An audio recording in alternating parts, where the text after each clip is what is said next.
You're listening to the Screeners Podcast Network. From the big screen to the small screen and everything in between, this is the Screeners Podcast, where all media is appreciated, but none is safe. Hey guys, and welcome to a very special bonus episode of the Screeners Podcast. My name is Chris. This is Chad. I'm Melody. And I'm Daniel. And we are back again to talk all things, well, actually, we're only going to talk one thing, media, today, and that is our review of Ready Player One. But before we dive in, I wanted to make sure that all of you knew that we'd love to hear from you. So if you are interested in what we are talking about, whether it be the movies or the television shows, the video games, we want to hear from you on our Facebook page. Head over there and interact with us. Comment on the posts. We love to hear from you. Head over to Twitter. I think we're at ScreenersCast on Twitter. You can just search Screeners Podcast on Facebook, and we would love to hear from all you. All right, let's dive in to the Oasis. My name's Wade Watts. My dad picked that name because it sounded like a superhero's alter ego, like Peter Parker or Bruce Banner. But he died when I was a kid, my mom too. And I ended up here. Sitting here in my tiny corner of nowhere. There's nowhere left to go. Nowhere. Except the Oasis.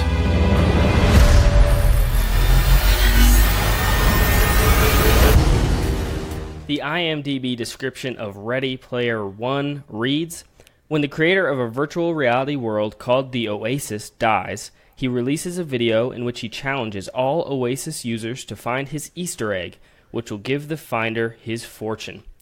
Well, how appropriate that Ready Player One comes out this weekend. It's Easter on Sunday, and so we release basically a movie that's one big Easter egg hunt. So that's pretty appropriate. This is directed by Steven Spielberg. It's an adaptation of Ernest Cline's novel of the same name. Stars Ty Sheridan, Olivia Cooke, Ben Mendelsohn, and Mark Rylance, and many more. I am the only screener who has not read this novel. All the rest of you guys have read it, so I'm very curious to hear. We've talked about this movie many times on the podcast before. It was Chris's most anticipated movie of the year. It's such a big film that Steven Spielberg filmed it, and then it was taking so long in post that he went ahead and filmed another movie, The Post, which was nominated for some Oscars. So very big scale, huge effects-driven film. Let's dive right in. Chris. Wait, hang on. Did you just say in post he directed The Post? Because that's funny. That's exactly what he did, yes. Yep. So, Chris, this was your most anticipated. So how did it live up to your opinion of the novel? Whoa, okay. So the question is how did this live up to my opinion of the novel? Well, look, here's what I'll say. Ready Player One is one of my favorite novels I've ever read. I had so much fun with that book. It was a blast. So many wonderful callbacks to pop culture from the 80s and 90s, the time that I was growing up, just stuff that I was familiar with. I really loved that book. This movie is, I would say, more of a based on than a direct adaptation of the book. In fact, there's very little that happens as far as the plot, like the actual plot beats in this movie are vastly different than what happens in the book. And so what would be fun is they're different experiences. And I think for me anyway, what Steven Spielberg did, I think is actually more appropriate for the screen than a direct adaptation of the novel. The novel was jam-packed with all kinds of, like I said, callbacks and Easter eggs and all kinds of crazy, cool, great stuff, but it would have just been way too overwhelming and very difficult to have shot a true kind of beat-for-beat plot of that book. I was very curious how he was going to do it, and he just didn't. He just made up with Ernest Cline, because he's actually a writer on this movie. You can tell they just wanted to get the spirit of the book. And so most of the, how would I say it, like the feeling and what they're trying to say comes across in the movie, but it's very different than the book. I really enjoyed both. I had a blast with the movie. I think it is just a lot of fun. It's just a great, well put together, fun popcorn movie. And I just really did have a blast. I really want to dive more into it because I think there are a lot of spoilers, especially if you've read the book and you're anticipating this movie. I would say don't anticipate a direct adaptation because almost everything has changed. I didn't know that going in. I just was going in fresh. And so I was actually pleasantly surprised with what they did with the material. And I just really enjoyed the characters. I thought they were very true to the characters of the book. The things that they cut out, I think, were appropriately cut out. The things they added in, I think, actually added to the visual medium. So for me, I had a blast with this. I can't wait to see it again. I'll just leave it at that. I know there's a lot more to talk about, but that's kind of because there's a lot of weight there. There's a lot of people who are going to go into this. I saw this with a group of friends, and all of them had read the book. And coming out of it, I think everybody was really disappointed with this movie. They did not like it at all. Melody, she'll tell you what she thought, but they were very down on the movie. But for me, I actually enjoyed it because I think they did a good job of being true to the spirit of the book, but not just retelling it. They're two very completely different experiences. So I liked it. I think it was well done. All right, so high praise, it sounds like, from Chris. Melody, Chris was referencing your feelings. What do you think of Ready Player One? Yeah, I thought he was about to just give it all away there. But he was not actually accurate in what he said. We saw it with a group of 7 people, and I think every one of the 7 had like a different range, like on a scale of love and hate. Chris was obviously the top of the love scale, which was not surprising to any of us. But not everybody hated it besides Chris. Let me just say that. I'm probably like middle of the road on the scale, to be honest. I was more disappointed than I anticipated about some of the changes from the book. And I didn't know going in that it was going to be so different. Just as far as all of the puzzles and all of the things. I didn't know that it was going to be so different. And so I'm trying to decide like if I would have wanted to know that, or did I like being surprised by all of this new content? Like, I didn't hate the new content. In fact, some of it I completely loved, which we can get into in spoilers. But I guess I was just really thrown off by not getting to see some things that I was really hoping to see on the screen. But that's not my biggest problem with the movie, because I do think they did a good job retelling the story in this way with these plot points and these different nods than the nods that I was expecting from the book.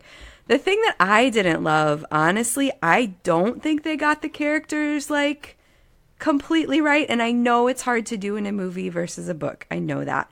But overall, like the look of the characters, the feel of the characters, the feel of the group together was great, and they did get that on point. But specifically Artemis, I just didn't like her in this movie, and I like her so much in the book. I feel like a lot of her strength of the strength of her character was taken away in the movie to me. She did not feel like an equal or an even better player than Wade, and I was really disappointed by that. I was disappointed by her look too, overall. And even Wade too, like I didn't love him as much as I did in the book. Like he was fine. I loved him because I knew his character from the book. But if I were just seeing this movie, I don't know that I would love him. So I'm really interested to see what Daniel thinks of it, honestly, because it's hard to like divorce what you already know about these characters from the book. So overall, like I said, I'm probably middle of the road. I would like to see it again now that I know what to expect, so that I can go appreciate it for what it is. Because it is beautiful on the screen, and it's still fun and interesting, and the puzzles are cool. But there was just so many moments from the book that I was hoping to see that I didn't, that I couldn't help but be a little bit disappointed. So, middle of the road for me. Very interesting. Okay, Chad, what did you think of the film? Well, I also, like the Farrell family over there, very much enjoyed the book, although I don't think I'm quite as positive as you guys seem to be on the book. I enjoyed the story. I loved the things that happened in the book, and I enjoyed the characters in the book. But the writing in the book is not very good, and so it was it was a little bit more difficult for me to just fully love the book while I did, like I said, appreciate the story. So going into this, I had seen none of the trailers except for a little bit of the very first one and hadn't read anything about it. So I was very surprised as it went along, and having now seen the film and then begin to look online at trailers and reading articles and things about it, I was surprised to see how many things were different, specifically related to choices that Spielberg made related to Spielberg and things that he has had a hand in. And so I'll save that for spoilers. But I did go into this just hopeful, because how can you not be with the pairing of Steven Spielberg and this subject matter? I was extremely disappointed with the first 40 minutes of this movie. I liked how it started up to the title card. I thought that was a nice setup where we get the voiceover and they're kind of explaining a little bit about this world and the Oasis, and then it kind of sets the central theme, or the central challenge, I guess, of what's going to happen. It lays down the MacGuffin nicely, and then we get the title card. And then really from a pacing standpoint, for the next 30 minutes, I was really bored. This movie was slow and a little bit heavy-handed in the way that it was trying to just cram so much information into the narrative so that we could understand it, that I was really worried. That said, there comes a point where the central conflict is established and our characters start to interact more, and then from that point forward it really picks up. So just a couple of the low points first, and then a couple of the high points for me. So I think one of the major missed opportunities of this movie is I don't think they did enough with the relationship building of the characters that we care about, the team of five. And I'm trying to keep this as generic as I can. There's just not... Everything is accelerated in this movie, which is strange because it's a 2-hour and 20-minute movie. But all of the relationship building and the things that really make you latch on and care about what's happening to these people is really fast-forwarded so that we can get to the action. And so it feels a little bit short-circuited for me, especially with some of the Asian characters and just this crew of five. There's a lot of things. Also want to echo what Melody said specifically about the love interest in this movie. That was a bummer because they really made that thing happen really fast, and so much so that it got to the point where Artemis really was just a sounding board for Wade all the way through, and was like a doe-eyed girl who was just automatically in love with this strong guy, and it just didn't work as much for me because there's a lot of that. And this isn't about me wanting it to be like the book, but just as a film, there are a lot of things that need time to bake so that they can pay off later in the film. And I think this was a little quick in the beginning. I also think they just had to do a better job of conveying the importance, the stakes of finding this Easter egg, not just about the money, but about how it represents overcoming oppression in this world, and do a little bit better job about explaining how everything works through the narrative of what's happening as opposed to just a voiceover. Now, that said, this movie has so many this is like the most Spielberg movie, right? It is an underdog. Oh, yes. Excuse me. It's an underdog central character raging against an evil corporation while falling for an independent female character who's, while being surrounded by a ragtag group of people who overcome against staggering odds through sheer force of will and teamwork. And so it's all the things that Spielberg has done, and I'm a sucker for that. When I left this movie, I have to be honest and say that just as a standalone piece of work, I really liked this movie quite a bit. Yeah. Much more than I thought I was after the first 20 or 30 minutes. There are a couple of set pieces in this movie that are off the charts, exhilarating and fantastic and thrilling, and we'll talk about those more in spoilers. As shallow as some of the characters are, and as poorly written, or I shouldn't say written, as poorly developed as some of them are, I still love spending time with these characters. I love the look of this film. It's gorgeous. I love the way that technology is visualized in this world. It's just really good, and I left with a smile on my face because Spielberg, dadgummit, he got me again with he's just so saccharine in the way that all the stuff tied up. And so I do want to see this movie again because I do have significant problems with it, specifically in the first half. But overall, if I'm being completely honest with myself, I walked away happy, and I would recommend this movie. I really did like it quite a bit. Yeah, Daniel, I'm curious to hear, as someone who hasn't read the source material, what you thought. Yeah, so we have Chris likes it a lot. Would you say love, Chris, or you just likes it a lot? I think I described it to Melody as I adored this movie. Adored, like, okay. It is what Chad just said. I was edge of my seat just loving this moment. This movie went by really quick for me. You said it's 2.5 hours. That would like surprise me. I was like, that can't possibly be true. It felt like a 90-minute movie. So yes, I adored this film. Everything I ate up like it was candy. It was great. Okay, and then Melody's middle of the road, and Chad has a lot of problems with it, but really enjoyed it as well.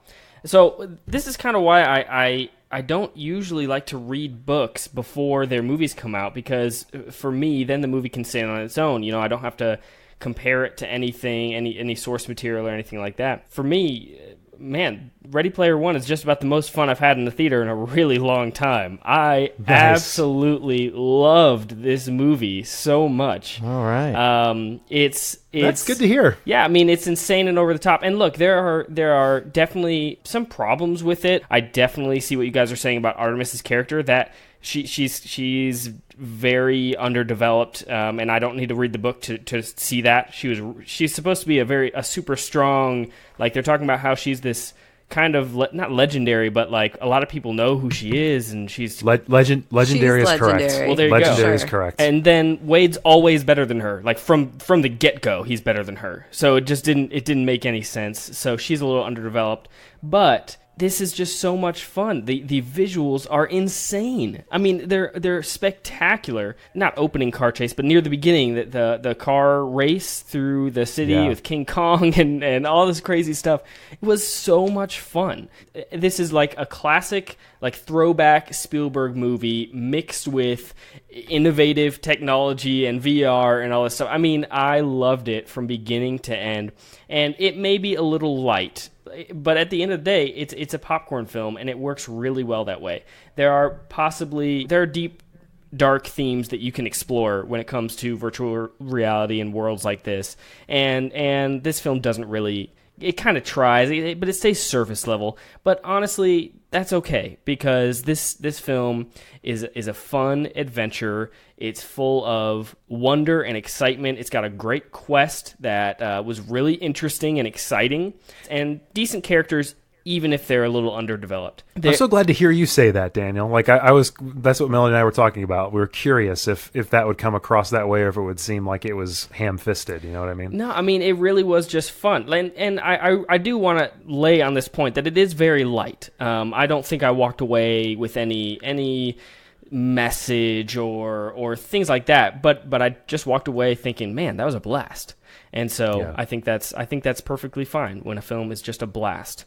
And I can't get over how great this film looks too. I mean, the visual effects are stunning. There's a sequence, I guess I won't talk about what sequence it is, but where they go inside another movie. Yes, that was so good. That was mind blowing. Yes. I mean, it was really utterly really mind-blowing. was. I couldn't believe the way it looked. I still don't understand what I saw because of how good it looked. It was insane. I agree. It was really weird to see, because it felt so weird. It felt real, and yet because you'd been there before, and yet somehow it couldn't be. You know what I mean? My Like gosh, this, it was I don't know how this is. It was so weird, and because I was watching the film with my wife, and she hadn't seen the film that they go into, and so I was sitting here going, "What is happening?" And she was just confused because she hadn't seen those images before. It was insane. See, and I feel like that was one of the things too that I was concerned about with this movie, is that people would walk in, and there's so many references in the book. Like if they were going to do a direct adaptation, there were moments in the book that I had to stop and like Google something just to kind of make sure that I understood. And that's the thing that you're constantly having to like be careful of, is you have to at least show something to the audience that is familiar, and yet you can reference, but also add to, make it completely new and different. And that sequence does that. Like it is familiar, it is strange, and yet it goes in a completely different direction than the source material. So what I love about all the pop culture, I mean, this is the most Easter eggy movie of all time. I mean, there's quite literally thousands of references or appearances from different pop culture things that you can't possibly catch them all in 10 viewings. And so, but the beautiful thing about it is, it felt natural. It really, I was wondering how it was going to fit in this world and how overwhelming it was going to feel.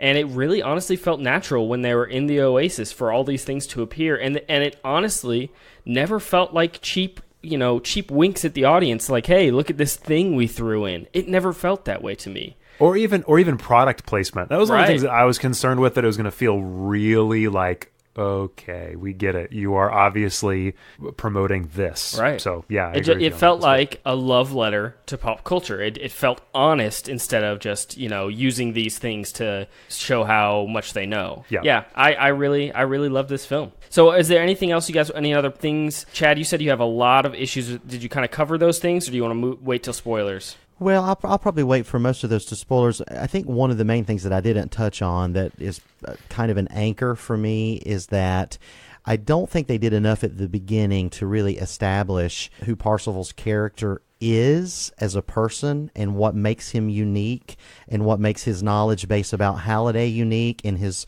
circumstances in his real life that lead directly into the motivation of trying to find this Easter egg. The same thing for all the other ancillary characters that they're talking about about how legendary they are in the Oasis as players. I just think they dropped the ball there to make us care about these people, but then to compound that a little bit for me is that I think that Ty Sheridan's performance is pretty bland just in general for a character that really needs to be somewhat magnetic. Not necessarily, it's not a typical leading man kind of role, but I just thought his performance felt somewhat stilted and just distant, whereas the people around him I thought were more engaged. So that was another problem because he's our main guy all the way through, and I didn't think he was able to pull in. I did want to ask you guys though, were any of you surprised at the amount, and I guess I just hadn't considered this going into it, I don't know how else they would have done it, but the amount of this that was just animated with performance capture? No, I mean, seeing the trailer, I assumed, and obviously being familiar with the book, I was just assuming that most of it would be animated. I mean, this really is a blending of the two, and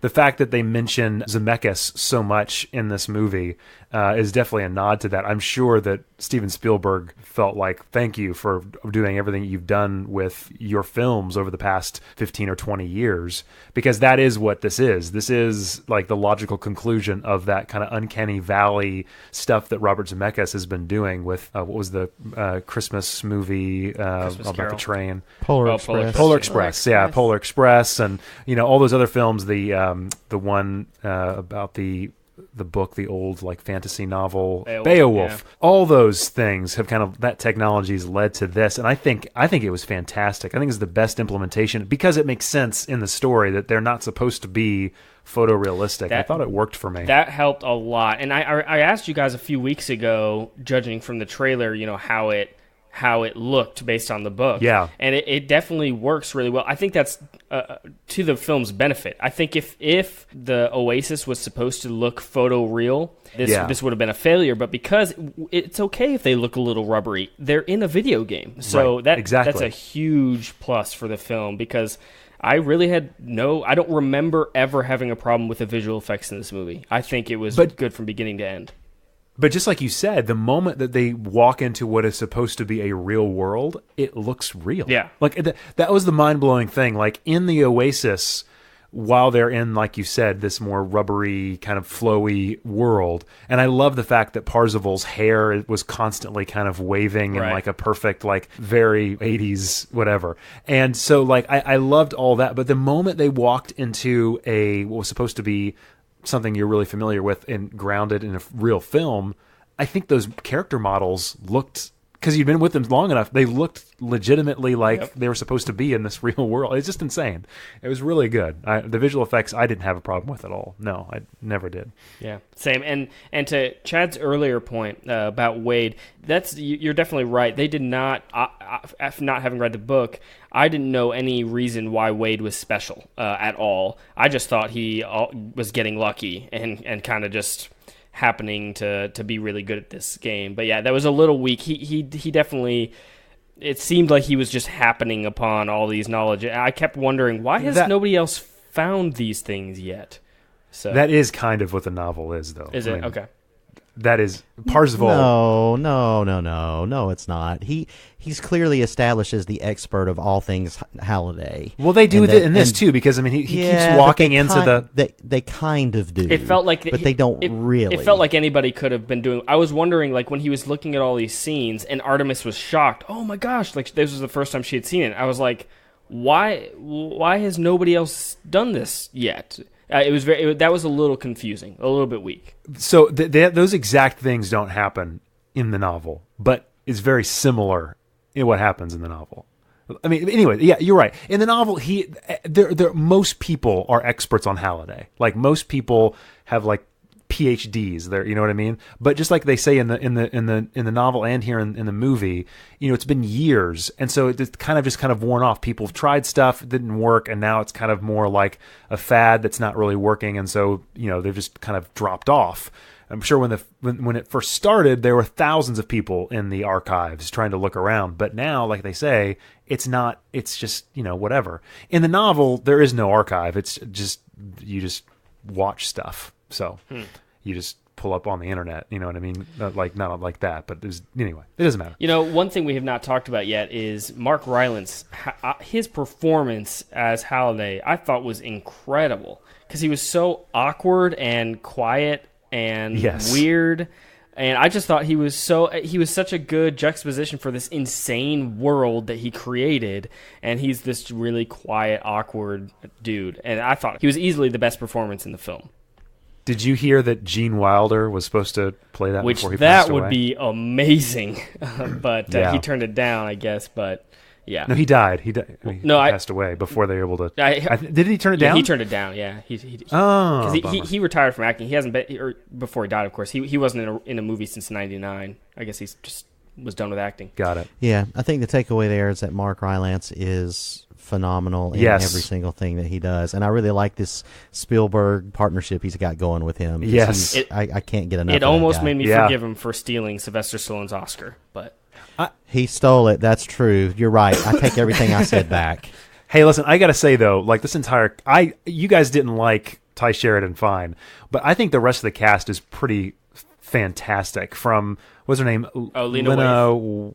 Yeah, she was fantastic. T.J. Miller is really like subtly funny in this. I really liked his thing. Simon Pegg, Mark Rylance, and then Ben Mendelsohn is just. I mean, all these guys were. It's a pretty amazing cast. It really is. I agree that the acting is really strong. I just feel like almost all of them are really severely underwritten, and in a 2 hour and I agree with Daniel. This movie isn't interested in any kind of deeper theme, and I'm not looking for those kinds of things. But in a movie that's 2 hours and 20 minutes long, there should be a way just to get a little deeper with the character, so that we care a little bit more. Because had I not read the book, I don't know that I would.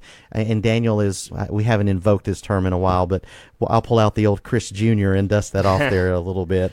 But I have a feeling that had I not read the book and seen this movie, that I would not have been as positive as he was, because it's so shallow with what we understand of who they are and why they're doing what they're doing, that we really just have to enjoy the action, which is unbelievably awesome. Yeah, but it definitely just could have been better. It definitely feels shallow, but the action more than makes up for it, and it's got enough of enough heart. It's classic Spielberg. It has that adventurous spirit that just it's hard to turn it down. Hard to resist. I agree. I definitely agree. Some of the smaller characters feel almost random. Like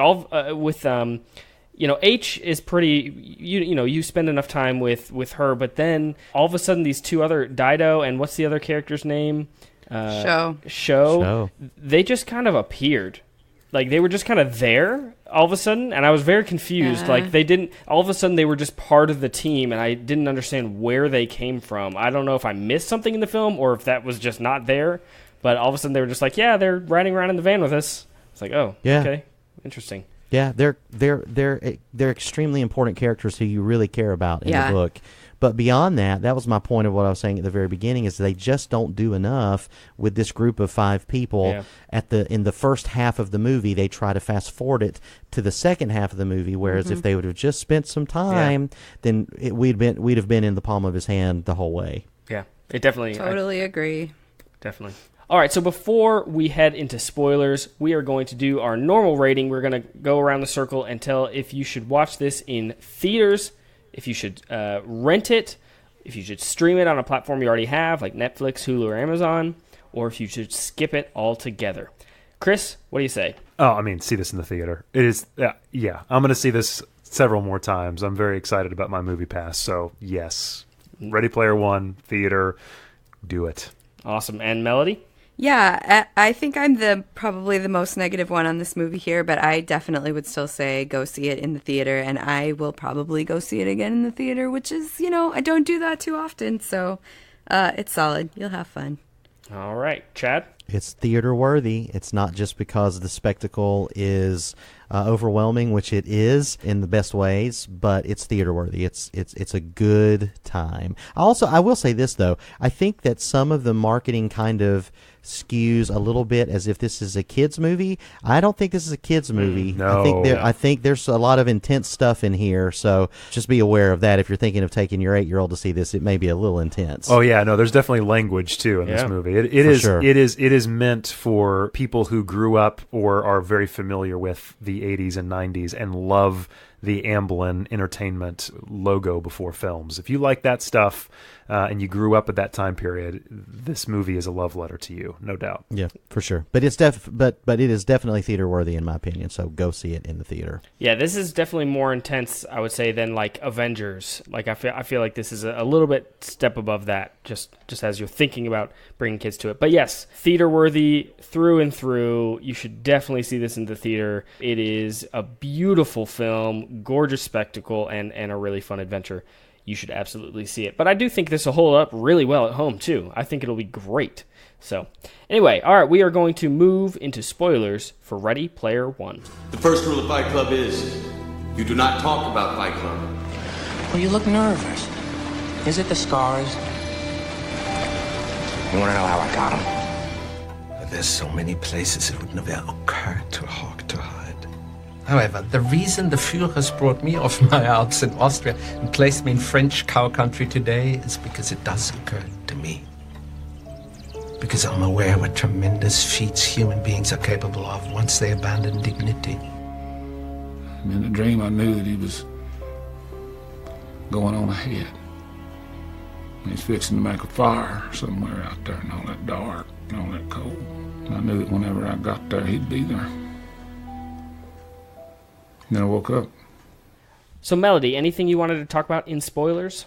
I mean, sure. I could unpack like all of the many things that I was missing from the book, but I don't know that that's necessarily the point of what we're doing here. But I will say that I was really disappointed with the opening of Halliday and like introducing the whole concept in general.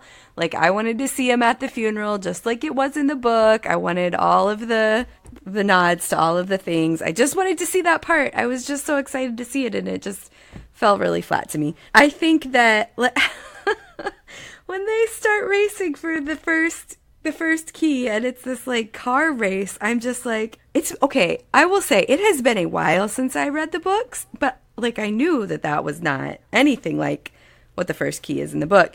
And I was just like, what? I'm so confused. If it felt way too easy. I think that's what bothered me with most of the clues and keys in this movie, was that it just felt so much easier than it should, or that it felt in the book. And I think that goes back to what you guys were saying about, not really fully building the characters, not really fully explaining like what they needed to actually know about Halliday, what they needed to actually, figure out to get the clues. So, all of that was disappointing. The part that I loved the most, and you guys already referenced it, was absolutely the Shining stuff. Like that was the coolest thing I've ever seen. I was just like so happily watching that on the screen and just like, all right, well, if I can't have the book, this is pretty cool. So that was definitely one of my favorite moments. I don't know. I mean, I could go through the whole movie, but I think those were some of my bigger spoiler commentaries.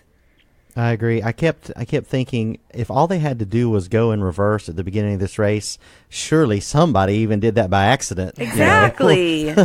I was annoyed. But I mean, come on, you can't say. I mean, again, defend it, Chris. Defend it. Go do it. Well, I'm just saying, if you're saying that's silly, what happens in the book is just as silly. I mean, it's just that there's a hidden thing that he had to find on the same home planet that he was from. Because the learning planet that he was on. It's very similar. Like he just found a clue that was hiding in plain sight the entire time. He just thought about it differently and was able to figure it out. Like I don't know. I stand by my statement that somebody would have backed up by accident. I agree.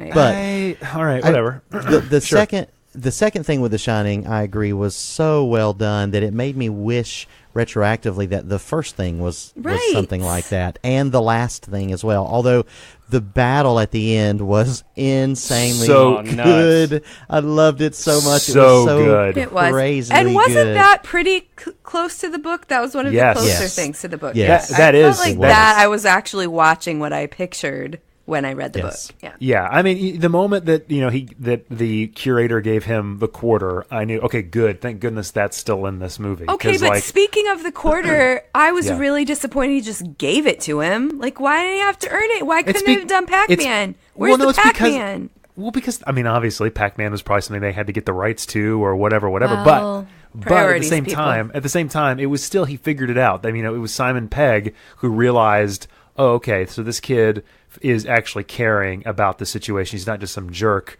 I'm going to give him one of the most powerful magical artifacts in the entire Oasis, and he won't even know it. I don't know. I think that was pretty cool. I like that. And again, like, you don't see that coming, and it is what it is. I just didn't understand why Ben Mendelsohn's office doesn't have security. Because Artemis cameras or anything. Artemis was just hanging out in his machine. They all walk in there. She's just chilling, hiding behind a couch. Like I was, oh wow. It was also pretty convenient that his character is the last person in the world that uses sticky notes. Right. That he puts his password. There. But I think that was so funny because that is like how a huge generation of people that I know use their passwords. Like, my dad literally has a sticky note with all the passwords sitting right by his router at his house. Do you know what I mean? Yeah. Like, just all of them there. And as soon as I saw that, I was like, that's kind of funny, because obviously either Spielberg or someone he knows, that's the way that that's what they do it. I thought that was clever and silly. Obviously it's super helpful, pushes the plot along or whatever, but I still thought it was kind of funny. And it goes along with his character a little bit, because he's not a super technological guy. He doesn't like the game or whatever. So right. It kind of works. Yeah. Ben Mendelsohn is an incredibly good actor, and he can play creepy like none other. As we saw in season 1 of Bloodline, I mean, he can really get under your skin. Yeah. And I felt like, again, in this movie, he was just mustache-twirling bad guy, corporate bad guy. I who thought he everything was all kind of- right. No, I think his performance is okay because he's a good actor, but there was no depth there at all. Everything was just pure evil all the time, and everything was just leering at the screen. For me, so it's just kind of a bummer. Yep, totally agree. Yeah, whatever. I don't know. That didn't bother me at all. I just felt like he was like, again, this is an Amblin film. There's a moment at the very end of this movie where he gets in a car and has a line with his, like, whatever, the enforcer throughout the entire movie. And it's silly, but it still feels like an Amblin movie. Like, it feels like something that would happen in E.T. or in one of these other, more lighthearted, like you were saying, Daniel, like, this is a lighthearted, fun callback to a lot of this stuff. The film itself is, and then obviously there's actual, like, meta commentary within the film. There's like so many layers of this kind of like really just kind of joyous head back to the past of things that you've enjoyed. I thought it was really good. I had a good time with it. I agree, and I don't want to come across overly negative because I still really liked it as well. I just could have loved it with just a little bit of tweaking. Mm-hmm. But I did want to ask you guys, what did you think, and this I guess would have to be more towards Chris and Melody. Yeah. What did you think about the fact that Spielberg is a central character, not central, but an important character in the book, and his work certainly is featured quite a bit, and that he had said, from what I've read in the brief time that I've been able to read after seeing the movie, that he couldn't direct his own stuff about himself. Did that bother you that was taken out? Did you feel like something was missing? No, I didn't. Because again, like, I thought they were very smart with the references. What did you think, Melody? Did you feel like it was the whole world was missing? No, I mean, I felt felt like there was so much missing. I don't think that like that particular thing bothered me too badly. I don't know. Well, I think, obviously I didn't read the book, but it did feel a little weird. Like, Spielberg is such a deep part of pop culture and the 80s and all of that to not really see any references to his work was a little weird, because he would just be there so much. Right. Yeah. I agree. But again, the DeLorean is there. That was a Steven Spielberg executive produced property, and I think the T-Rex. Mm-hmm. I mean, you can't say that that's not the Jurassic Park T-Rex. I don't know. I think there's enough subtle stuff without it being, again, like you've got to pick and choose your battles here. You don't want this to feel bloated. So you've got to make a good choice about what's going to be in and what's not going to be in. And the stuff, if you would have put all his stuff in, it would have felt too self-referential. You would have thought, oh yeah, there he is again. I don't know. Yeah, and it has a lot of great stuff in it, Daniel. You're right about the number of Easter eggs. People are going to have I mean, there are going to be articles and videos non-stop about this thing. I loved one that I really loved was, there's so many little things, but I loved Goro from Mortal Kombat turning into an alien chest burst. I thought that was great. Was nuts. And another one that I really loved was when the Iron Giant falls in the lava and he gives the T2 thumbs up. Yes, so good. I loved it so much. And that was, go ahead, Chris. No, I was going to say, that's the kind of stuff that was so great about this. That's what made it not feel bloated. It was the Terminator wasn't in there doing it. It was the characters themselves had knowledge of these properties and they were having fun. It felt like what you and me and Josh, when we're playing Destiny, the stupid, silly things that we would refer as we were playing, it just kind of rolls off the tongue without it feeling like, here's an ad for Terminator 2 now. You know what I mean? Like, it felt good. It really did. Yeah. And this movie does, essentially from the time that Ben Mendelsohn's character confronts the group, and you kind of get the clear stakes after the first key is found. From there to the end, the movie has a good sense of momentum and pacing, and it's really, really very exciting, and it's hard to resist it. It really is. As many problems as it had, I found myself just having to give over to it. Probably more so, it sounds like, than Melody, but I just couldn't help myself. Spielberg, he's got a knack for it. Obviously, he's and he's 71 years old. It's crazy. That's crazy, people. 71 years old. If this were directed by a 26-year-old, Hollywood would be lighting itself on fire, calling them the next great visionary. And Spielberg does it, and we're just like, oh, yeah, that's what he does. Mm-hmm. So just goes to show you how great he is. Yep, he really is. Yeah. All right, well, I think we've talked enough about Ready Player One. Obviously, for the most part, we really recommend you go see it in theaters. All right, well, thanks for joining us for this bonus episode. Stick with us. Follow us on social media on Facebook and Twitter at ScreenersCast. We want to hear from you guys, hear what you guys thought of Ready Player One. We will see you next time for our review of A Quiet Place. And that's a wrap. You've heard what the screeners had to say. Now you be the critic. Head over to screenerspodcast.com and let us know what you think. See you next time.